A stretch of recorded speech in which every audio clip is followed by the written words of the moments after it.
금주 경제에서는 뜻밖의 한국을 향한 유럽의 관세로 인해서 머리를 싸매고 있다는 소식이 전해지고 있습니다. 유럽에서 한국을 향해 고율 관세를 매겼는데 이를 절대 철회 혹은 유예하지 않고 있기 때문인데요. 특히 유럽연합은 트럼프 대통령의 50% 철강 관세를 그대로 따라하며 한국에 적용하겠다고 발표하면서 국내 철강 산업이 애를 먹고 매우 큰 위기에 처해 있어 연달아 관련 대책회의가 열리고 있습니다. 안 그래도 트럼프 관세 문제가 완전히 마무리되지 않은 상태로 대한민국의 경제가 다소 불안정한데 유럽연합은 오히려 이번 기회를 통해 한국이 이득을 보는 것을 없애야겠다는 방식으로 나오고 있습니다. 전문가들은 각자 도생의 시기가 도래한 것 같다고 하면서도 다소 유럽의 정책은 의외라는 반응도 보이고 있습니다. 현재는 미국과 같은 관세 정책을 따라해 동맹이나 가까운 주변국에 피해를 주는 것에서 벗어나 오히려 미국 외의 국가들과 연합해서 이 관세 문제에 단결해야 하는 상황이라는 겁니다. 미국은 혼자만으로도 전 세계를 상대할 정도의 기축통화, 달러를 가지고 있으며 경제 체급도 전 세계 최고이나 유럽의 경우에는 미국을 당해내려면 가까운 주변국들과 오히려 관세협정을 통해 가격을 낮춰야 하는 겁니다. 그래야만 미국 홀로 높은 관세를 부과하면서 무역량이 줄어들고 본국의 물가는 치솟는 반면에 다른 국가들은 정상 무역을 함으로써 미국만 혼자 어려움을 겪는 상황으로 나가야 한다는 것입니다. 하지만 유럽은 황당하게도 가장 가까운 민주 경제국가 파트너인 대한민국에 50% 철강 관세를 부과하기로 했습니다. 한국 정부에서 이에 대해 유럽과 협의하기로 했습니다만 유럽 측은 의지를 굽히지 않을 것으로도 보입니다. 이는 유럽에서 최근 미국을 비롯해 난민 문제 등 외부 리스크가 여러 가지로 커지면서 불만이 고조되자 유럽 내부를 더욱 연합시키고 그 외에는 빗장을 걸어 잠그자는 상황이 등장하면서 그렇게 된 것이죠. 실제 내년부터 유럽연합에 여행을 가려면 이제 미국 이스타와 같은 사전 여행 허가제에 등록해야 하는 등 앞으로 더욱더 유럽이 장벽을 세울 것이라는 전망이 제기되고 있는 상황입니다. 그런데 오히려 관계자들은 유럽이 현재 한국에 대해서 벽을 세우는 모습은 큰 실수라고 진단하고 있습니다. 당장 유럽은 미국에 대항하는 것은 그럴 수 있으나 아무 피해도 주지 않는 한국에 대해 관세 장벽을 세우는 것은 한국에 큰 도움을 받을 수 있는 중요한 기회를 상실하는 것과 마찬가지라는 진단인데요. 특히 군 관계자들에 따르면 유럽은 지금 내부적으로 가장 대한민국이 필요하다는 상황이 제기되었습니다.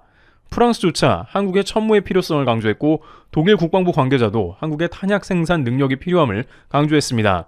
이러한 상황에 한가하게 한국을 배제하고 오히려 관세를 높여 장벽을 세우는 것은 큰 오판인데 러시아가 당장 폴란드 근처에 도사리고 있으며 북유럽 삼국을 위협하는 상황에 당장 이를 철회해야 한다는 것이죠. 실제 유럽에서는 최근 들어 한국만이 해결 가능한 걸로 결론난 분야를 눈 감고 자신들이 하겠다고 나섰다가 큰 낭패를 보고 있습니다. 다시 한번 유럽이 한국을 무시하면 어떤 결과를 낳게 되는지 관련 분야에 대해 풀 버전으로 보시도록 하겠습니다. 첫 번째, 유럽, 알고도 한국 무시했다가 부도 위기. 유럽의 강대국들은 너무 비싼 방산 비용을 받아들고 정신을 차리지 못하는 모습이 연출되고 있습니다. 독일 소식통에 따르면 독일은 한화로 22조 원을 투입해서 포탄을 235만 개 주문할 계획이며 이는 우크라이나 전쟁에서 자신들이 보고 뼈아픈 교훈으로 인해서 많은 포탄을 주문하겠다는 겁니다. 현재 유럽에서 가장 부족한 것은 탄약으로 이를 즉시 탄약 창고 보강 작업에 들어갔다는 겁니다. 물론 독일에서 이러한 모습을 보이는 것은 당연한 행보이지만 문제는 가격이라고 할 수 있는데요. 한국에서 생산되는 포탄의 평균적인 가격을 환산해 봤을 때 비슷한 스펙으로 개당 50만원가량이라고 하며 군사계에서는 독일에서는 약 1000만원가량의 비용이 소모된다는 계산이 나왔다는 것입니다. 발당 비용이 한국보다 20배 비싸다는 것인데요. 군사계에서는 이에 대해 다음과 같이 분석하는데 독일에는 2차 세계대전 이후에 군사 생산시설이 모두 폐쇄되었거나 공중 분해된 상황으로 현재는 포탄 공장을 200만 발 이상 생산하려면 라인을 새롭게 가동해야 하는 형국이라는 겁니다. 결국 공장 건설, 그런 모든 비용을 포함해 봤을 때 발당 1000만원가량으로 산정할 수 있다는 이야기이며 결국 미래로 갈수록 포탄 가격은 내려가겠지만 한국과 비슷하려면 최소한 50에서 100년 이상 소요될 것입니다. 게다가 유럽 납품을 우선하려고 하니 주변 유럽 강대국에 바가지를 씌울 게 뻔합니다. 마크롱 대통령이 그렇게 해서라도 유럽 자급자족을 하자고 했으니 한국보다 20배 비싸게 사야겠죠. 반면 한국은 6.25 전쟁 이후에 가면 갈수록 포탄 생산을 고도화하고 빠르게 발전시키고 있는 모습입니다. 전 세계에서 포탄 재고를 가장 많이 가지고 있는 나라 중 하나이며 공급 체계가 이미 차원이 다르게 발달되어 있습니다. 심지어 인도네시아에서도 이런 것을 눈치채고 KF-21을 속썩이고 있어도 한국에 탄약 계약을 체결했습니다. 인도네시아도 탄약 공급이 한국만큼 빠른 나라가 없다고 판단했기에 빠른 계약을 집어넣은 것이죠. 하지만 유럽에서는 여전히 질긴 고집을 피우면서 독일의 비싼 포탄 공장까지 지으려 하는 모습이며, 일각에서는 한국의 문을 두드리고 탄약을 주문하는 게 훨씬 빠르다는 의견을 제기하고 있는 상황입니다. kun én ting, der tæller nu, og det er hastighed. For virkeligheden er desværre, at vi er bagud. Ifølge NATO, der producerer Rusland mere ammunition på 3 måneder, end NATO gør på et helt år. 당장 탄약 생산 문제를 거론하는 것을 보니 급하긴 급한 모양인데요. 실제 탄약 부족 문제는 유럽에서 지난 2년간 지적되었으며 부랴부랴 탄약 공장을 세우고자 합니다. 덴마크는 러시아도 경계해야 하는 데다가 그린란드에 군대도 배치해야 하니 매우 바쁩니다. 그러나 덴마크는 GDP의 1% 정도만 국방비를 써왔으니 탄약 공장은커녕 무기조차 변변치 않습니다. 따라서 덴마크는 기존의 국방비를 두세 배 늘리며 최대한 속도전으로 무기를 사들여야 하는데요. 바로 이때 최근 폴란드 총리가 한국에 방문해서 그 속도와 생산 시설에 대해 경이로움을 표했습니다. 폴란드 두다 대통령은 한국의 K9과 천무의 생산 시설을 둘러보고 이에 대해 긴급 브리핑을 했습니다. Więc tutaj bardzo ciekawa, tak jak powiedziałem, wizyta u zaprzyjaźnionych z Polską producentów. Oglądaliśmy tą produkcję, nie ma co mówić, robi wrażenie. To jest rzeczywiście najwyższy światowy poziom. Te hale fabryczne rzeczywiście, no, to widać, że to jest bardzo zaawansowana technologia, sprawdzona, roboty spawające, znakomite wyposażenie, znakomite wyszkolenie załóg. Można powiedzieć, że wręcz sterylna czystość tej produkcji to też robi ogromne wrażenie. Widać, że to jest naprawdę ogromne zaawansowanie technologiczne. Natomiast wczoraj taki dzień. 폴란드 대통령의 이런 발언은 유럽을 더욱더 급하게 만들고 있는 국면으로 치닫게 하고 있습니다. 러시아 인접국 폴란드가 저렇게 서두른다면 그야말로 유럽의 위기가 코앞에 와 있는 셈이기 때문입니다. 그런데 폴란드 대통령은 한국의 생산과 기술을 극찬한 것뿐이고 빠른 금융 해결과 지불을 원했고 한국의 기술을 가져가겠다, 폴란드가 그것을 흡수하기 원한다는 한가한 소리는 하지 않았습니다. 이탈리아에도 마찬가지인데 이탈리아는 한국의 K2를 살짝 간을 보고 있는 상황이라고 할 수 있습니다. 그러나 그들은 결국 독일 전차로 간다는 의견이 다시 등장하면서 유럽 방산 카르텔이 등장하는데요. 애초에 독일 프랑스 연합 신형 전차를 고민하던 이탈리아는 실현 가능성이 낮자 한국의 K2를 고려할 수 있다는 운을 띄웠다가 결국에는 독일의 라인메탈사의 제안으로 인해서 다시 그쪽 전차 산업으로 가겠다고 밝힌 상황이며, 이탈리아 육군과 라인메탈은 MOU를 맺으면서 유럽끼리 전차를 사고 팔겠다는 의지를 보였습니다. 그러나 최근 보고서에 따르면 예상되는 라인메탈의 링스와 판터 전차 약 500대를 구매하기 위해서는 총 30조 원의 사업비가 소요되며 이는 한국보다 3배 비싼 천문학적 금액이 되리라 판단되고 있습니다. 납품이 빠른 것도 아니고 K2보다 뛰어난 것도 아닌 전차에 30조 원이나 쏟아붓게 생긴 형국입니다.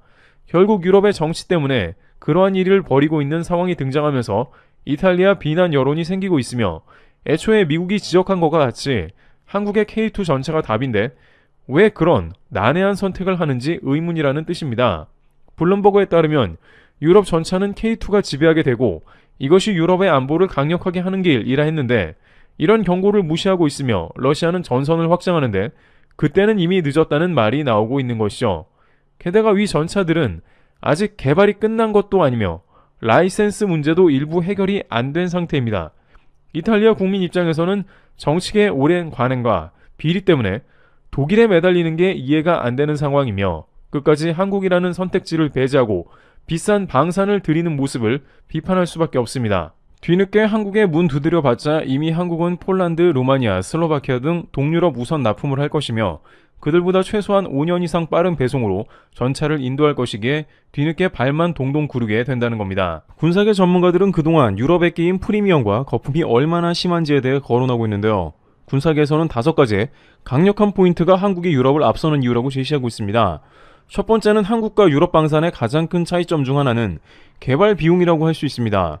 유럽의 방산 업체들은 대부분 대규모의 연구개발, R&D 투자로 제품을 만들고 이를 통해 고성능의 무기를 생산하는데 문제는 이 과정에서 천문학적인 비용이 소요되고 있습니다. 예를 들어 독일의 레오파르트2 전차는 최신 기술을 탑재하고 있지만 그 가격은 약 800만 달러 이상으로 책정되고 있습니다. 반면 한국의 K2 흑표 전차는 이와 유사한 성능을 자랑하면서도 단가가 약 600만 달러로 상대적으로 저렴합니다. 왜 이렇게 차이가 나는 걸까라고 했을 때 유럽 방산업체들은 전차 개발에 필요한 기술을 자체적으로 개발하거나 각국의 군사 요구에 맞춰 새롭게 설계하는 과정에서 막대한 비용을 들어가고 있습니다. 사공이 많아지니 배가 산으로 가는 경우도 있고 유럽의 방산 프로젝트 다수가 파토나는 이유입니다. 반면 한국의 방산업체들은 유럽에서 이미 개발된 기술을 라이센스 받아 개량하거나 한국 특유의 효율적인 생산 공정을 통해 비용을 절감하는 방식으로 경쟁력을 확보하고 있다는 거죠.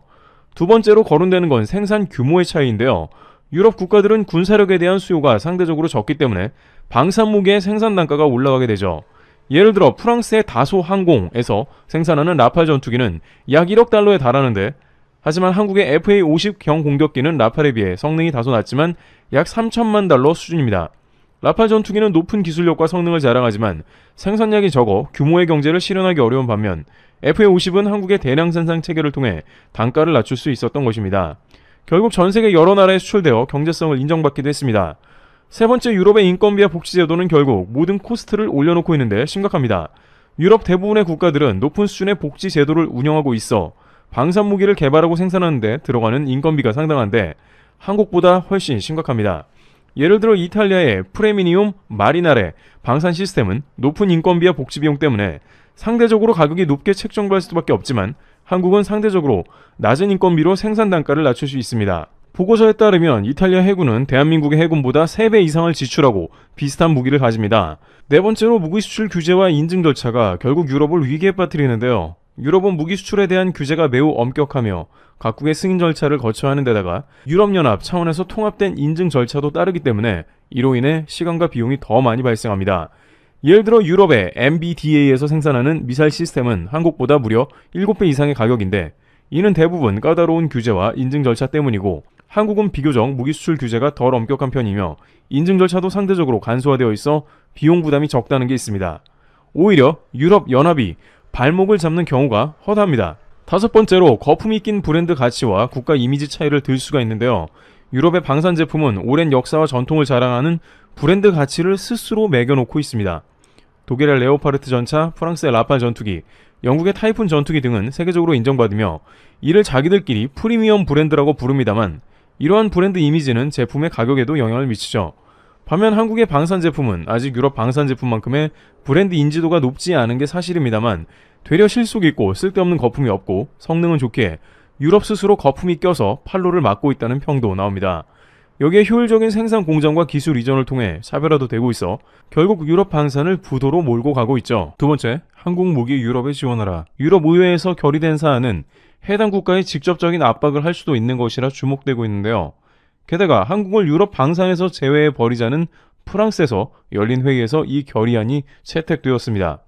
그런데 이러한 의견에 대해서 오히려 한국의 반응을 보고 유럽에서 크게 당황하고 있으며 또한 미 트럼프 측의 반응은 유럽이 예상한 것과는 전혀 다른 방향으로 전개가 되고 있으며 미 트럼프 측은 지도 한 장을 제시하면서 유럽에 제대로 한 방을 먹인 상황이라고 하는데요. 미국 측에서 유럽에 제시한 주장에 유럽은 그야말로 꿀먹은 벙어리가 된 사태라고 제기됩니다. 왜 이러한 주장이 나오는지와 트럼프 측에서 어떠한 근거로 유럽은 한국에 대해 조용히 하라고 하는지 궁금한데요. 우선 실제 프랑스 스트라스부르 본회의에서 채택한 우크라이나 전쟁 관련 결의안에서 EU 및 회원국들을 향해 우크라이나 방어작전에 상당한 군사적 자원을 제공하기 위해서 한국의 우크라이나 무기 지원에 대한 입장 선회를 요청할 것을 촉구한다며 유럽에서 한국을 마치 유럽 회원국 대하듯 했습니다. 입장 선회를 하라는 것은 한국이 여전히 무기를 지원하지 않는 입장을 바꾸라는 뜻입니다. 이는 한국이 무기를 가지고 있음에도 불구하고 유럽을 지원하지 않는다는 불만 때문인 것으로 보입니다. 그러나 한국이 유럽연합 국가 구성원도 아닌데 난데없이 이러한 결의안에 한국이 포함된 것이 당황스러운데요. 아시아 국가가 유럽연합에 포함되고자 한 것은 1990년대 일본에서 한번 일어난 일이기도 합니다.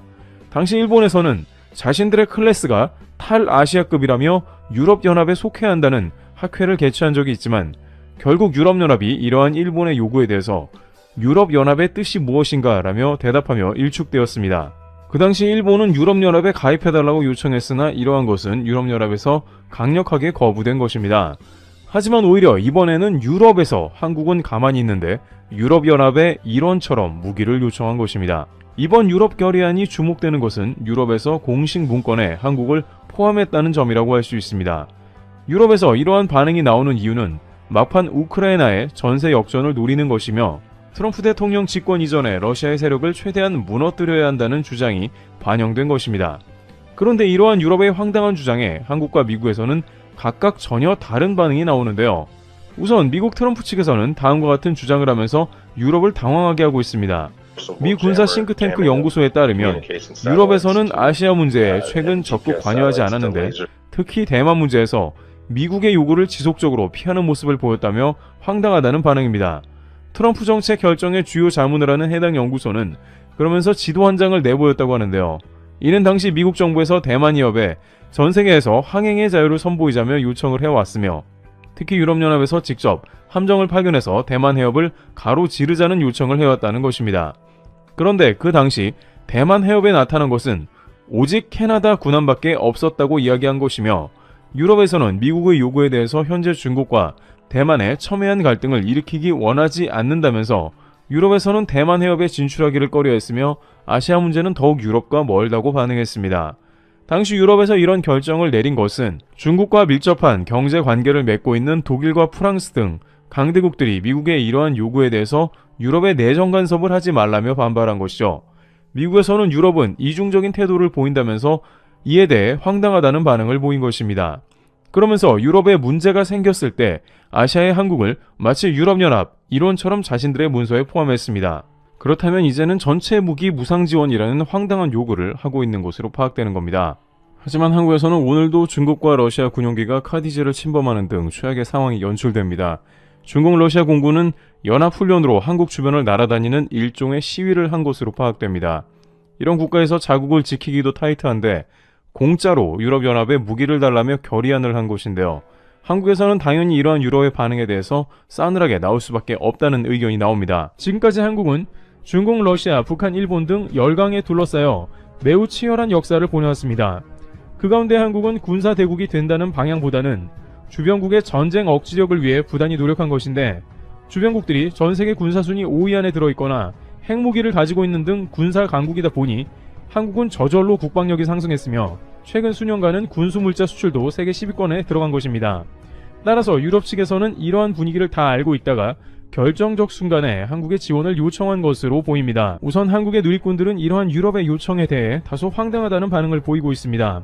우크라이나는 자국이 쑥대밭이니 그럴 수는 있지만 나토 회원국들은 선을 넘었다는 지적입니다. 한국의 무기는 전적으로 유상으로 지원되며 이는 한국이 돈 벌기 위함만은 절대 아닙니다. 한국은 휴전 국가이며 방산으로 벌어들인 돈은 대부분 한국 무기 생산을 위해 재투자됩니다. 한국은 잠수함, 스텔스 전투기, 항모 등 앞으로 첩첩산중 해결해야 할 과제도 많이 있기에 다른 나라와는 달리 천문학적 금액을 방산에 사용하는 시점에 결단하라는 건 넌센스입니다. 그럼에도 불구하고 이 모든 것을 깨고 우크라이나에 무기를 지원한다면 한국은 앞으로 최악의 지정학적 위치에서 러시아와 중국, 북한 등 더욱 거칠어진 상대의 도발과 위협을 지속적으로 감내해야 하는 것입니다.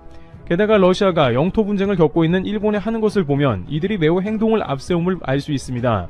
러시아가 한국의 군 위협을 아예 안 한 것은 아니지만 일본처럼 위협한 경우는 많지 않았는데 앞으로 중국과 같이 카디지 침범 등을 밥 먹듯 할 수 있고 괜히 사이만 안 좋아지는 것입니다. 상황이 이러하자 그렇다면 유럽에서는 어떻게든 한국 무기를 빨리 사오자는 말도 나오는데요. 결국 이것이 현재 유럽의 방산의 현실이며 자체적으로 아무것도 할 수 없고 미국의 도움만 바라는 상태인데요. 그러다 보니 일각에서는 차라리 방어보다 러시아를 광범위하게 공격하는 게 러시아 공격을 멈칫하게 하는 것이라면서 공격 무기를 수급받기 위해서 가능한 국가를 물색하는 것이 좋다는 의견이 나오고 있습니다. 그 와중에 단연 많이 언급되는 것은 대한민국으로 한국의 방산이 도입되길 희망하는 것으로 보입니다. 실제 나토에서는 한국이 이번 러시아와의 갈등 직후에 살상 무기를 우크라이나에 보낼 수 있다는 발언이 나오자 쌍수를 들고 환영하며 한국의 무기가 어떤 형태라도 무슨 무기라도 도입되길 바란다는 의견을 제기했습니다. 그러나 이러한 발언이 나오자 한국에서는 다소 싸늘한 의견이 등장하고 있는데요.